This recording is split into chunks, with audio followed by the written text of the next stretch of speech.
इस वक्त की बड़ी खबर आपको बता दें, पंजाब के सीएम का आज शपथ ग्रहण समारोह है। थोड़ी ही देर में शपथ लेंगे चरणजीत सिंह चन्नी।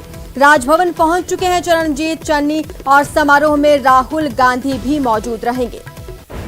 आपको बता दें कि चरणजीत सिंह चन्नी का आज शपथ ग्रहण समारोह होगा। सिद्धू समेत कई विधायक राजभवन पहुंच चुके हैं। तस्वीरें आप देख सकते हैं। कुछ ही देर में वो शपथ ग्रहण करेंगे और पंजाब को अपना नया मुख्यमंत्री मिल जाएगा। आपको ये भी बता दें कि मुख्यमंत्री के साथ साथ 2 डिप्टी सीएम भी शपथ लेंगे। तस्वीरों में आप देख सकते हैं कई विधायक राजभवन पहुंच रहे हैं। नवजोत सिंह सिद्धू इस दौरान मौजूद रहेंगे। कांग्रेस सांसद राहुल गांधी इस दौरान मौजूद रहेंगे। तमाम सियासी घमासान के बाद आखिरकार आज पंजाब को अपना मुख्यमंत्री मिल जाएगा। चरणजीत सिंह चन्नी का कुछ ही देर में शपथ ग्रहण समारोह होना है। इसकी तैयारियां हो चुकी हैं। राजभवन में तमाम विधायक पहुंच रहे हैं, कांग्रेस के बड़े नेता पहुंच रहे हैं। इन नेताओं में नवजोत सिंह सिद्धू मौजूद रहेंगे, राहुल गांधी भी मौजूद रहेंगे।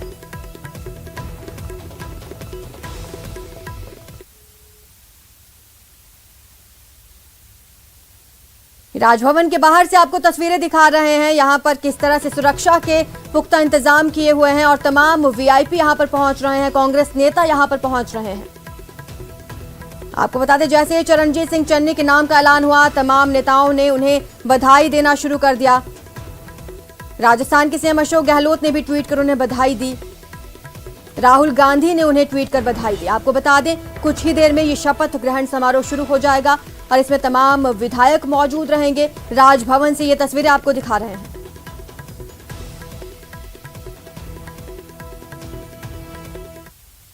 बारां के मांगरोल में चलती बाइक में अचानक आग लग गई। घटना मांगरोल कस्बे के मुख्य बाजार की है।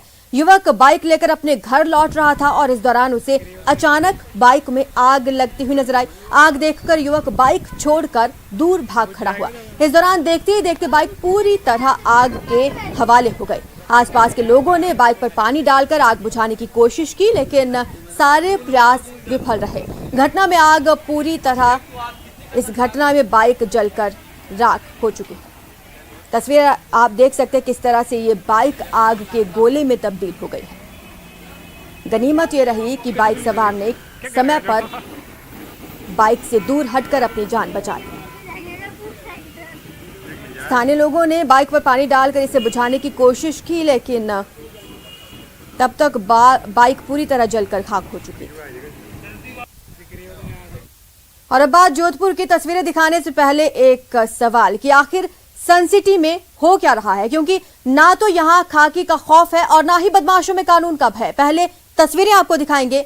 देखिएगा कि एक युवक जमीन पर बेसुध पड़ा है और कुछ लोग डंडों से उसकी पिटाई कर रहे हैं और आसपास के लोग बस तमाशबीन बनकर सब कुछ देख रहे हैं। खुलेआम युवक पर वार किए जा रहे हैं, लेकिन मदद को कोई आगे नहीं आ रहा। हद तो तब हो गई जब बदमाशों ने युवक की उंगलियां धारदार हथियार से काट दी। खुलेआम दिन दहाड़े। दरअसल रात्रि जागरण के दौरान आसपास निवास करने वाले रिश्तेदारों में किसी बात को लेकर विवाद हो गया और सुबह अचानक दूसरे परिवार का एक युवक धारदार हथियार के साथ वहां पहुंचा, घर की महिलाओं और लोगों पर हमला कर दिया और इसी हमले में एक युवक और एक महिला घायल हो गए हैं। ये घटना है महामंदिर खटीक कॉलोनी की। फिलहाल पुलिस इस पूरे मामले की जांच में जुटी हुई है।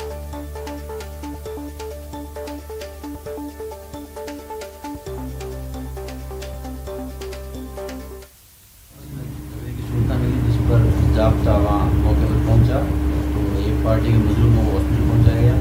5 व्यक्ति मौके से शांतिपूर्ण में गिरफ्तार किए गए हैं और रिपोर्ट दी जाने पर कार्रवाई की जाएगी। 5 अजमेर की महिला अस्पताल रोड पर स्कूटर चोरी करने का एक वीडियो सीसीटीवी में कैद हो गया। तस्वीरों में आपको दिखाएंगे। ये देखिए किस तरह से चोर स्कूटर को घसीटते हुए ले जा रहा है। पूरी घटना पास में लगे सीसीटीवी कैमरा में कैद हो गई।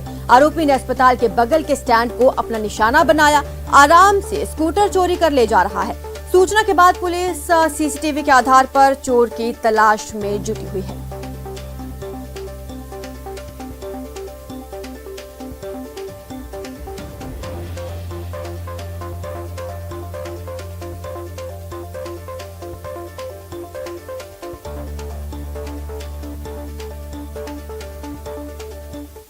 भरतपुर के बयाना से खबर है, सरेआम युवक ने फायरिंग की। युवक महिला का वीडियो बना रहा था। महिला के परिजनों ने जब ऐतराज जताया तो उसने फायरिंग कर दी। विरोध करने पर युवक ने गोलियां चलाई, 4 राउंड फायर किए हैं।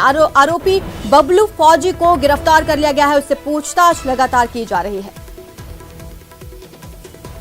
ये खबर भरतपुर के बयाना से आई है, जहां पर युवक एक महिला का वीडियो बना रहा था। जब परिजनों ने इस पर ऐतराज जताया तो युवक गुस्से में आ गया और उसने 4 राउंड फायर किए, जिसके बाद परिजनों ने पुलिस में शिकायत दर्ज कराई और पुलिस ने आरोपी को गिरफ्तार कर लिया, जिससे पूछताछ की जा रही है। आरोपी का नाम बबलू फौजी बताया जा रहा है।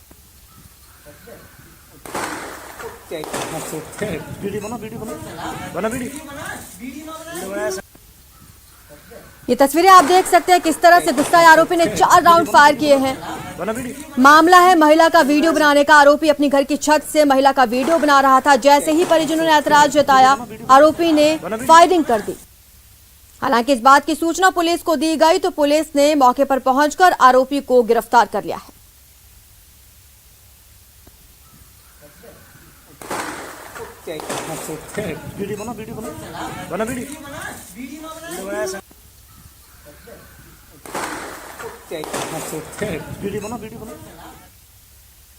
भरतपुर में युवाओं का प्रदर्शन जारी है। कलेक्ट्रेट के बाहर विरोध प्रदर्शन किया जा रहा है। आर्मी भर्ती रैली को लेकर यह प्रदर्शन किया जा रहा है। सैकड़ों की संख्या में युवा प्रदर्शन कर रहे हैं। दरअसल 2 साल से आर्मी भर्ती नहीं हुई।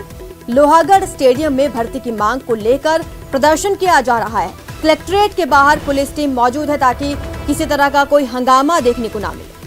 ये तस्वीरें आप देख रहे हैं। सबसे पहले आपको न्यूज़ 18 राजस्थान ये तस्वीरें दिखा रहा है भरतपुर से, जहां पर युवाओं का प्रदर्शन जारी है। आर्मी भर्ती रैली को लेकर ये प्रदर्शन किया जा रहा है। दरअसल 2 साल हो गए हैं, आर्मी भर्ती रैली नहीं हुई है। ऐसे में इन युवकों को रोजगार का डर सता रहा है। लोहागढ़ स्टेडियम में यह प्रदर्शन चल रहा है। हमारे संवाददाता दीपक पुरी हमारे साथ जुड़ चुके हैं। दीपक, बताएं क्या अपडेट है।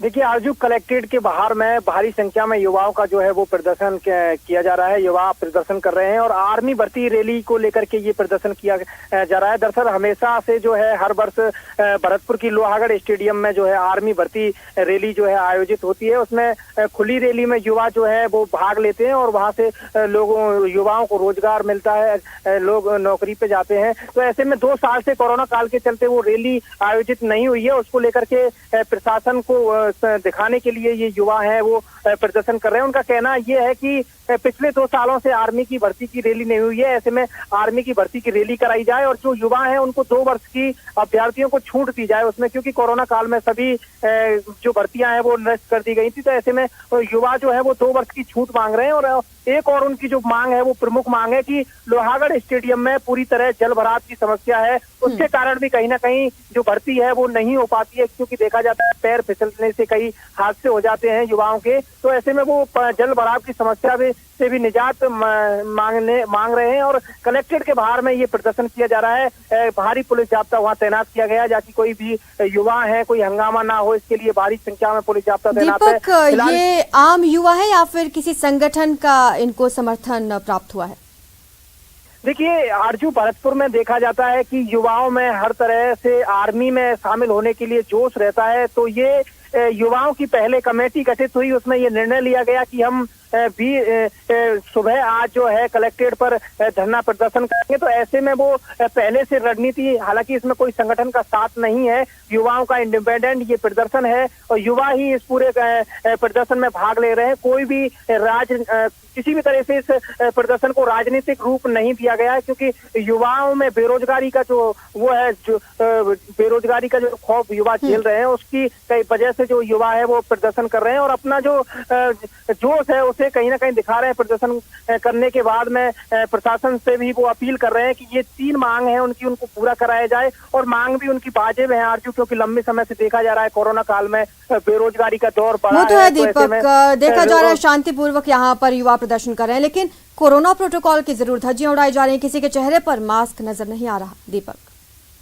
देखिए, कोरोना प्रोटोकॉल की तो धज्जियां उड़ाई जा रही हैं, क्योंकि युवाओं से हमने कोरोना प्रोटोकॉल के बारे में भी बात की तो युवाओं का कहना यह है कि जब सरकार चुनावों में कोरोना प्रोटोकॉल की धज्जियां उड़ा सकती है तो फिर हम भी तो अपना प्रदर्शन कर सकते हैं। ऐसे में सैकड़ों युवा हैं तो कोरोना प्रोटोकॉल का पालन करना तो मुश्किल है, क्योंकि सभी युवाओं को समझाना, उनके चेहरे पे मास्क आप तस्वीरों में देख सकते हैं आरजू की एक हाथ ही ऐसा जो शख्स है, युवा है, उसके चेहरे पे मास्क नजर आ रहा है। ज्यादातर युवा है जिनके चेहरे पे मास्क नजर नहीं आ रहा है। तो ऐसे में कोरोना प्रोटोकॉल को यहाँ धज्जियां उड़ा रही है। जी, प्रदर्शन शांतिपूर्वक किया जा रहा है, लेकिन कोरोना प्रोटोकॉल्स की जरूर यहाँ पर धज्जियां उड़ाई जा रही है। तस्वीरें आपको दिखा रहे हैं कलेक्ट्रेट के बाहर की, भरतपुर में, जहां पर आर्मी भर्ती को लेकर प्रदर्शन किया जा रहा है। 2 साल से भर्ती नहीं हुई है, ऐसे में युवाओं की मांग है कि भर्ती खोली जाए। प्रतापगढ़ में बदमाशों के हौसले बुलंद है। बदमाशों ने फायरिंग की है। एक युवक इस दौरान घायल हो गया है, जिसे अस्पताल में भर्ती करा दिया गया है। बदमाशों ने इस वारदात को अंजाम दिया। प्रतापगढ़ के अरनोद क्षेत्र में अपराधियों का दुस्साहस बढ़ता जा रहा है। बदमाशों ने एक युवक पर गोली दाग दी। जानकारी ये है कि अरनोद निवासी दीपक प्रजापत घर के बाहर दोस्तों के साथ बातचीत कर रहा था। तभी 2 युवक बाइक पर आते हैं और दीपक पर गोली बरसाकर चले जाते हैं। गोली दीपक के दोनों पैरों में लगी। लोग कुछ समझ पाते से पहले दोनों बदमाश फरार हो गए हैं। दीपक के दोस्तों ने उसे अस्पताल पहुंचाया और मौके पर पुलिस भी पहुंची और घटनास्थल पर पहुंचकर मुआयना किया। अरनौद कस्बे के अंदर एक व्यक्ति के पैर में गोली लगने की सूचना मिली थी, जिसमें पुलिस तुरंत मौके वारदात पे पहुंचती है। हॉस्पिटल में शिफ्ट किया जाता है। पैर में छर्रे लगे थे, ऑपरेट कर दिया गया है, खतरे से बाहर है, जान में कोई खतरा नहीं है। इनपुट हमारे को मिले हैं, कुछ लोग कौन ये कर सकते थे, हमारी टीमें उन तक लगी हुई हैं। जल्द से जल्द उनको राउंड अप कर लिया जाएगा। आश्वस्त करते हैं कि जिसने भी ये घिनौना कार्य किया है उसको जल्द से जल्द हम पकड़ेंगे। अलवर में जो युवक की मौत हो गई थी, उस मामले में अपडेट आया है। गिरफ्तारी की मांग तेज हो गई है। हल्ला बोला जा रहा है। स्थानीय लोगों ने जैम कर दिया है रोड को और लगातार आरोपियों की गिरफ्तारी की मांग कर रहे हैं। दरअसल बड़ौदा में कस्बे में रोड जैम कर दिया गया है। लोगों ने 5 घंटे तक ये जैम लगाए रखा। समझाइश के बाद इस जैम को खुलवाया गया है। लोगों ने 5 घंटे तक सड़क जैम करके रखी। युवक की मौत मामले में ये अपडेट आपको बता रहे हैं। लगातार आरोपियों की गिरफ्तारी की मांग चल रही है। आखिरकार पुलिस के साथ समझाइश हुई और स्थानीय लोगों ने जैम खोला। इस मामले में दोनों तरफ से प्रकरण दर्ज हुए हैं। 15 तारीख की शाम की घटना है और इसमें 17 तारीख को दोनों साइड से 2 प्रकरण दर्ज हुए हैं। एक एक्सीडेंट का है, एक सामान्य मारपीट का है। मारपीट वाले जो परिजन हैं, जिन्होंने अभी आज धरना प्रदर्शन किया था, बच्चे की मॉर्निंग में डेथ हो गई थी, तो उसका मेडिकल बोर्ड से पोस्टमार्टम करा के और जांच सीओ लक्ष्मणगढ़ को दी गई है दोनों प्रकरणों की। इसमें इस बाबत निष्पक्ष जांच की जाएगी। जोधपुर से चाकूबाजी की खबर आ रही है। सरकारी स्कूल में चाकूबाजी हुई है। वारदात के बाद छात्रों में आक्रोश है और स्टेट हाईवे जैम कर दिया है छात्रों ने। सुरपुरा खुर्द राजकीय विद्यालय का ये मामला है। दरअसल 2 दिन पहले बाहरी युवकों ने स्कूली छात्रों के साथ इस वारदात को अंजाम दिया था। भोपालगढ़ थाना पुलिस मौके पर पहुंची। छात्रों के बीच समझाइश की कोशिश की जा रही है। लगातार आरोपियों की गिरफ्तारी की मांग ये भी कर रहे हैं। सुरपुरा खुर्द राजकीय विद्यालय का ये मामला आपको बता रहे हैं। 2 दिन पहले ही यहां पर इस वारदात को अंजाम दिया गया था। चाकूबाजी की गई थी बाहरी लोगों के द्वारा। अब छात्रों में आक्रोश है, जिसको लेकर हाईवे जैम करने की कोशिश की गई।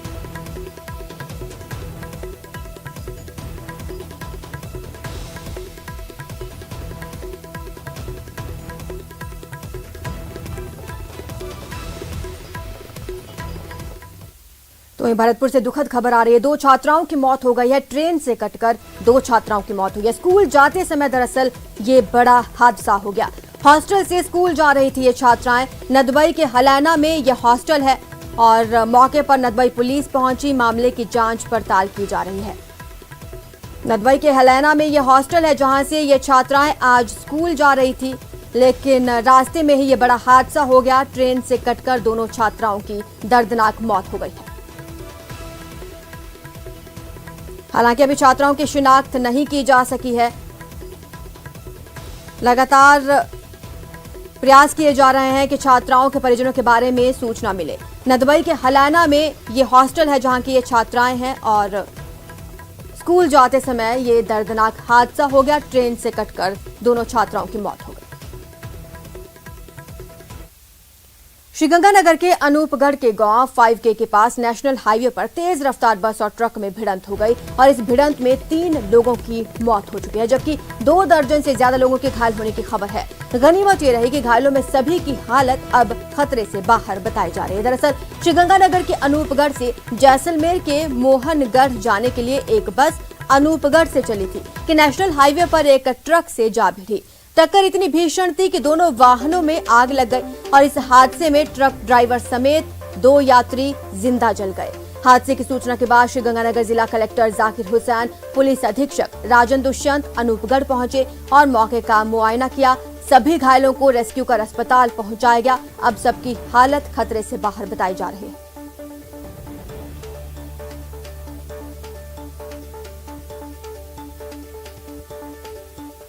गाड़ी के एकदम भिड़ी बस आ रहे हाँ भिड़ी जन आग लागी हूँ तो ऊपरली सीट में नीचे पड़ी नहीं जन बाद नदी से कौन की सॉरी बाबा ये 2 3 ही सीटा पर ये केमिकल युक्त डीजल आ रहा है जो बहुत ही खतरनाक चीज़ है। लेकिन आजकल का जो ज़माना है वो डीजल की कीमतों को देखते हुए लालचपन में बहुत से ट्रक ड्राइवर इस तरीके के तेल का इस्तेमाल कर रहे हैं और ये तेल खुला बिक रहा है, हर चौराहे पे हर गली में मिल रहा है। प्रशासन इस पर मौन है। वही ज्वलनशीलता उसमें आती है, डीजल में कभी आग नहीं लगती। इस तरीके की घटना जो हो रही है केवल उसमें टैंक का फटना उसी से होता है, ये फायर होना। पता नहीं है कि कब किया गया, हमारी को तो किसी ने सूचना दी है, उसी आधार पर हम आए। नहीं, अभी आपने बस के अंदर जाके देखा है? हाँ, अंदर जाके तो बस के अंदर 3 अंदर डेड बॉडी है। इस घटना की सूचना हमें लगभग 8 सवा 8 बजे मिल गई थी और पेशेंट आने से पहले ही हमने सारी व्यवस्थाएं कर ली थी। हमारे पास 6 डॉक्टर और 15 से ज़्यादा स्टाफ की व्यवस्था हमने पहले से कर ली थी, तो किसी तरह की कोई दिक्कत नहीं आई।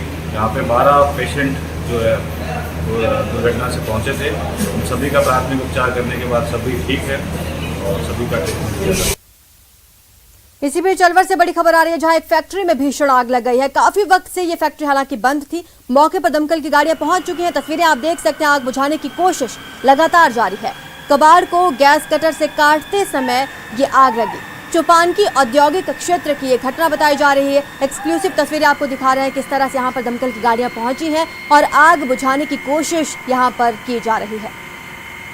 ये तस्वीरें आई हैं चौपान की औद्योगिक क्षेत्र से, जहां पर काफी समय से बंद फैक्ट्री में ये आग लगी है। दरअसल कबाड़ को गैस कटर से काटते समय ये आग लगी। हमारे संवाददाता राजेंद्र हमारे साथ जुड़े हुए हैं। राजेंद्र, क्या अपडेट है? आग बुझाने में कितना वक्त और लग सकता है अभी? जी, आग पर लगभग काबू पा लिया गया है। पुलिस जो चौपान की थाना पुलिस है और दमकल की गाड़ियां पिछले करीब 1-1.5 घंटे से लगातार आग पर काबू पाने की प्रयास कर रही थी। बंद ये फैक्ट्री पड़ी हुई थी, जिसका जो कबाड़ इसमें था उसको बेच दिया गया था। उसके बाद जिस व्यक्ति ने फैक्ट्री में जो कबाड़ था उसको खरीदा था, उसके द्वारा गैस कटर से उस कबाड़ को काटा जा रहा था। इसी दौरान जो कचरा पड़ा हुआ था उसमें ये आग लगी। आग की जो चिंगारी है, गैस कटर की जो चिंगारी निकली थी, उससे ये आग भभक गई और थोड़ी देर में, क्योंकि केमिकल की ये फैक्ट्री थी तो केमिकल युक्त सामान वहाँ पड़ा हुआ था, जिसकी वजह से थोड़ी देर में ये आग ने पूरे फैक्ट्री को अपने आगोश में ले लिया था। और उसके बाद दमकल की गाड़ियों ने 3 दमकल की गाड़ी मौके पर लगी और उनके द्वारा आग पर काबू पा लिया गया है। राजेंद्र, किसी के हताहत होने की कोई खबर? चूंकि ये बंद फैक्ट्री पड़ी हुई थी और जो लोग ठेकेदार के जो व्यक्ति थे वो गैस कटर से इस्तेमाल कर रहे थे, वो लोग जैसे ही आग लगी तो तुरंत बाहर निकल आए और पुलिस को सूचना दी थी। इसलिए अभी तक कोई हताहत होने की कोई खबर नहीं है। शुक्रिया राजेंद्र इस तमाम जानकारी के लिए। तो ये बड़ी खबर आपको बता रहे हैं, एक बंद फैक्ट्री में आग लग गई। हालांकि गनीमत ये रही कि इस दौरान कोई हताहत नहीं हुआ। ये तस्वीरें हैं चौपान के औद्योगिक क्षेत्र की, जहां पर ये फैक्ट्री मौजूद है और दमकल की गाड़ियां मौके पर पहुंची हुई हैं। आग लगभग बुझा ली गई है। सांचौर पुलिस की बड़ी कार्रवाई, मिलावटी डीजल से भरा हुआ टैंकर जब्त किया गया है। 23,461 लीटर बायोडीजल जब्त हुआ है। बायोडीजल की कीमत 20 लाख से ज्यादा बताई जा रही है। मुद्रा पोर्ट से आया था ये बायोडीजल। सांचौर से लेकर चीतलवाना के गांधव तक सड़क किनारे लंबे समय से अवैध तौर पर बेचा जा रहा था। बड़ी कार्रवाई की है सांचौर पुलिस ने। मुद्रा पोर्ट से ये बायोडीजल आया था। मिलावटी डीजल से भरा हुआ टैंकर जब्त किया गया है। और ये तस्करी लंबे समय से चल रही थी। बताया ये जा रहा है कि सांचौर से लेकर चितलवाना के गांधव तक सड़क किनारे लंबे समय से अवैध तौर पर ये बेचा जा रहा था। इस बायोडीजल की कीमत लाखों में आंकी जा रही है। करीब 20 लाख रुपए कीमत बताई जा रही है।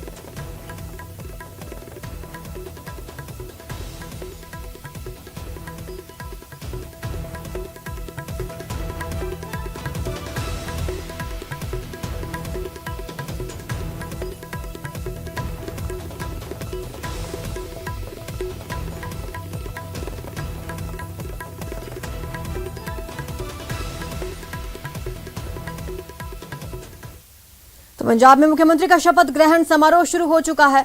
लिए चलते हैं राजभवन। मैं चरणजीत सिंह चन्नी ईश्वर दी सौं चुकदा हां। मैं चरणजीत सिंह चन्नी ईश्वर दी सौं चुकदा हां कि मैं कानून द्वारा स्थापित भारत के संविधान के प्रति सच्ची श्रद्धा अते निष्ठा रखांगा कि मैं भारतीय प्रभुता ਅਤੇ ਅਖੰਡਤਾ ਨੂੰ ਬਰਕਰਾਰ ਰੱਖਾਂਗਾ ਕਿ ਮੈਂ ਪੰਜਾਬ ਰਾਜ ਦੇ ਮੁੱਖ ਮੰਤਰੀ ਵਜੋਂ ਆਪਣੇ ਕਰਤੱਵਾਂ ਨੂੰ ਵਫਾਦਾਰੀ ਅਤੇ ਸ਼ੁੱਧ ਅੰਤਰਕਰਨ ਨਾਲ ਨਿਭਾਵਾਂਗਾ ਅਤੇ ਮੈਂ ਭੈ ਜਾਂ ਪੱਖਪਾਤ ਸਨੇਹ ਜਾਂ ਦੁਰਭਾਵਨਾ ਬਿਨਾਂ ਸਭ ਤਰ੍ਹਾਂ ਦੇ ਲੋਕਾਂ ਦੀ ਪ੍ਰਤੀ ਸੰਵਿਧਾਨ ਅਤੇ ਕਾਨੂੰਨ ਦੀ ਅਨੁਸਾਰਤਾ ਵਿੱਚ ਨਿਆਂ ਕਰਾਂਗਾ। ਧੰਨਵਾਦ। ਮੈਂ चरणजीत सिंह चन्नी ईश्वर की सौं चुकदा हाँ कि मैं जो कोई मामला पंजाब राज के मुख मंत्री वजों मेरे विचार अधीन लिया जाएगा जां मैनू ज्ञात होगा वो किसी व्यक्ति जां व्यक्तियों नूं सिवाए उसदे कि वो अजिहे मुख मंत्री वजों अपने कर्तव्यां दी ठीक निभाउण लई अजिहा करना लोड़ींदा होवे मैं सीधे ਜਾਂ ਸਿੱਧੇ ਤੌਰ ਤੇ ਨਾ ਦੱਸਾਂਗਾ ਨਾ ਪ੍ਰਗਟ ਕਰਾਂਗਾ। Thank you.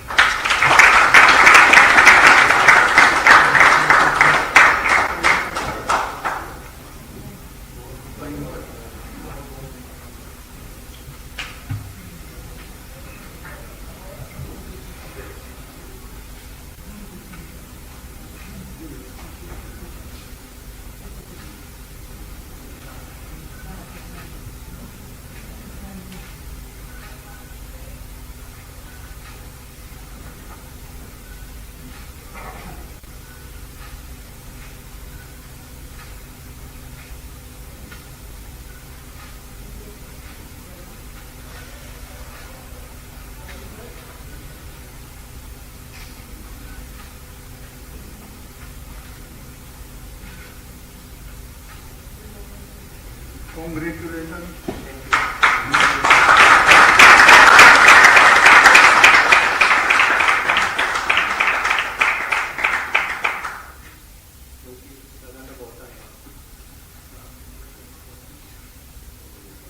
Now I request the Honorable Governor to administer the oath of office and secrecy to Shri Sukhjinder Singh Randhawa ji as Minister.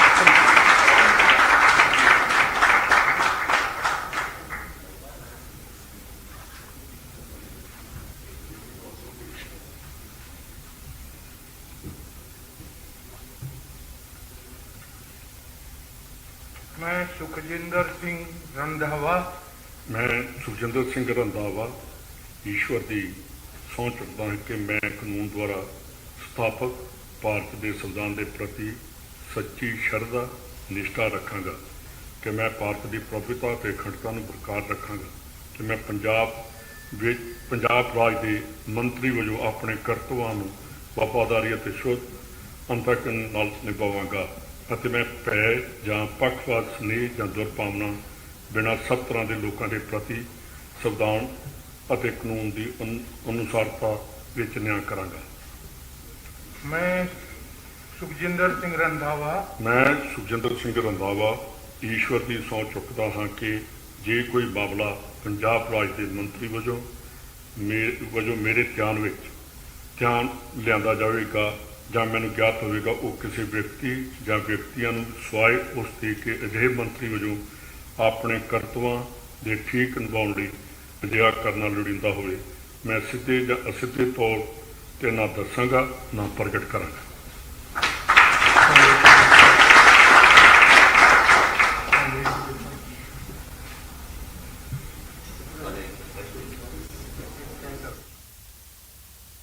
Punjab को अपने सीएम मिल चुके हैं। चरणजीत सिंह चन्नी ने सीएम पद की शपथ ली। बढ़ते अपनी अगली खबर की ओर। कोटा में गणपति विसर्जन के दौरान पर्यावरण के साथ साथ कोरोना संदेश भी दिया गया। बप्पा की विदाई समारोह के दौरान भक्तों ने विघ्नहर्ता से मंगल कामना की और घर में धूमधाम रथ यात्रा निकाली।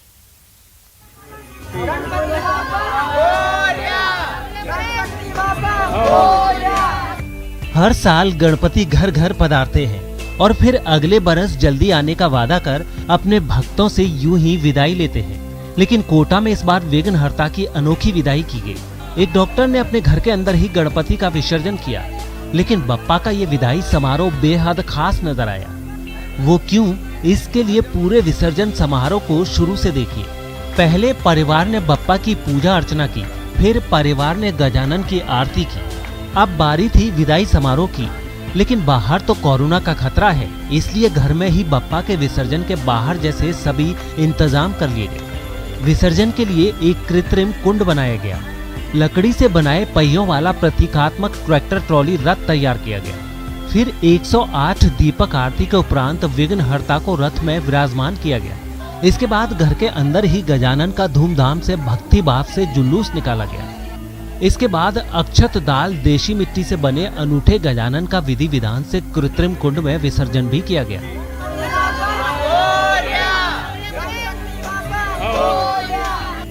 विघ्नहर्ता से विश्व की सभी विपदाओं को हरने की कामना भी की गई। इस अनोखे विसर्जन के जरिए समाज सेवी डॉक्टर दुर्गा शंकर सैनी और उनके परिवार ने पर्यावरण संरक्षण के साथ साथ कोरोना से बचने का संदेश भी दिया। कोटा से न्यूज 18 के लिए ओम प्रकाश की रिपोर्ट। फिलहाल इतना ही। आप देखते रहिए न्यूज 18 राजस्थान।